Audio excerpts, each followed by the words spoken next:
Once upon a time, in a place where winters bit like wolves and silence hung heavier than snow, there lived a boy who loved his mother too much. His name was Ed Gein, and he was born in a small Wisconsin town, where the fields rolled on forever, where the wind never stopped whispering, and where the only thing louder than loneliness was the church bell on Sunday. His mother told him the world was wicked, that women were the root of every sin, and that he was her lamb, her clean thing, her last good deed in a dying world.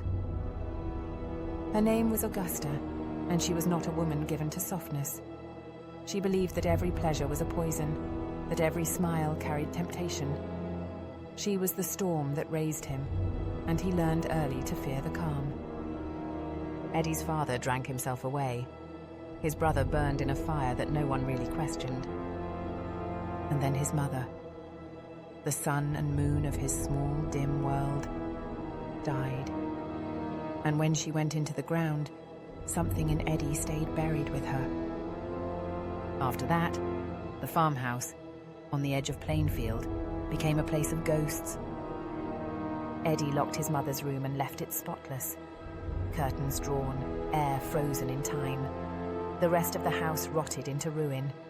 Mice nested in cupboards, dishes grew mold, and the smell of decay became its own kind of prayer. He didn't mind.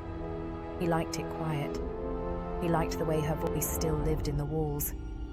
"Eddie," it would whisper, "don't let them forget me." The townsfolk said he was odd, but harmless. He helped with chores, watched children, fixed fences, mended roofs. They said he was polite, even sweet. He'd smile shyly and stammer through conversation, the kind of man people pitied but never feared. But when the snow came and the nights grew long, Eddie wandered the cemetery. They thought he was visiting graves. He was, in a way. He went to see the women who looked like her, women with the same sad eyes, the same quiet mouths, and he brought them home, piece by piece. He dug, carefully, tenderly. He said the earth was soft, like skin. If you knew how to open it, it would give. And from those stolen parts, he began to make something new. Loneliness can be a kind of hunger, and hunger, when left too long, becomes creation. In his farmhouse, he made bowls from skulls, masks from faces, lampshades from skin. He tanned leather that once had names and stitched together, a second mother from the dead. He said it was art. He said it was love. He said that when he wore it, the woman's suit of flesh, he could feel her again, that he could be her. Outside, the moon watched in silence, and sometimes, under its light, the neighbors swore they saw a woman dancing in the fields, a strange figure twirling in the snow, skin pale as candle wax, laughing softly to herself. Eddie read books by oil lamp, medical manuals, anatomy guides, science experiments, pulp horror magazines.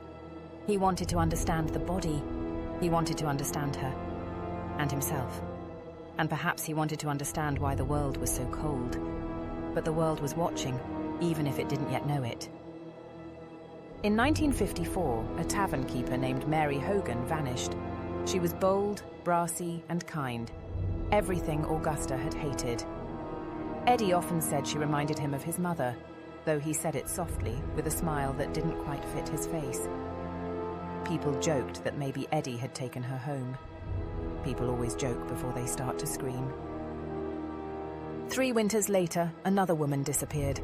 Bernice Worden, the hardware store owner, last seen alive selling antifreeze to Ed Gein. The snow fell that night like ash. The sheriff followed the trail back to the farmhouse, to the locked shed behind it. Inside, they found Bernice hanging from the rafters, cut open, headless. And then they looked deeper. They found Mary Hogan's face in a paper bag, a heart in a pan on the stove, a corset made from human skin. Masks hung on the walls, like trophies that stared back.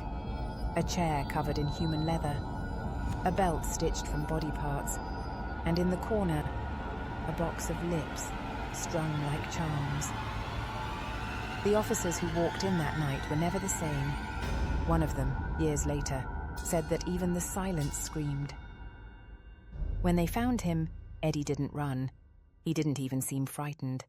He smiled that same mild smile and said, "I didn't mean to hurt anyone." He confessed softly, as though he were describing something ordinary. A farm chore, a duty done out of love. He said he wasn't a killer. He said he only dug up the dead. He said he wanted to feel close to his mother again. He told them about the nights in the graveyard, the careful choosing, the soft earth. He told them about the suit, how it let him dance as her, how he could almost hear her voice when he put it on. The world called him a monster, but in his own mind he was a craftsman of grief. He was found unfit for trial and sent to a hospital for the criminally insane.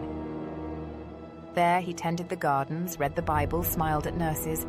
He liked it there. It was quiet. No one laughed at him anymore. Visitors said he was polite, gentle, almost childlike. A man who had done terrible things, but never seemed to understand why they were wrong. He drew pictures. He planted flowers. He talked about his mother like she was still alive. "Monsters aren't born with fangs and claws," the nurses would whisper. "Sometimes they just have empty hands, and no one left to hold them." As the years passed, the legend of Ed Gein grew. His farmhouse burned down before it could be turned into a carnival exhibit. His car, the one used to carry corpses, toured at fairs where people paid 25 cents to sit in the ghoul car. He died in 1984, buried beside Augusta in Plainfield Cemetery. No flowers, no mourners, just wind and dirt and the faint hum of insects in the grass. Some say his ghost still walks there. Others say he never really left that farmhouse at all. He died, unhappily ever after. His headstone was stolen and found years later in Seattle. Even in death, people wanted to own a piece of him, to keep his horror close. Every small town has its monsters. Some wear their faces proudly, others stitch them together in the dark. And every mother's voice, if you listen closely, can still be heard, long after she's gone. Eddie's voice lingers too, beneath the rot and rumor. He said once that he didn't like killing things. He said he never wanted to hurt anyone. He said he just wanted his mother back. Once upon a time, there was a boy who loved his mother so much he tried to sew her into the world again. And the world, in turn, sewed him into its nightmares. If you enjoyed this true crime fairy tale, be sure to like, subscribe, and join our family of fairy tale felons.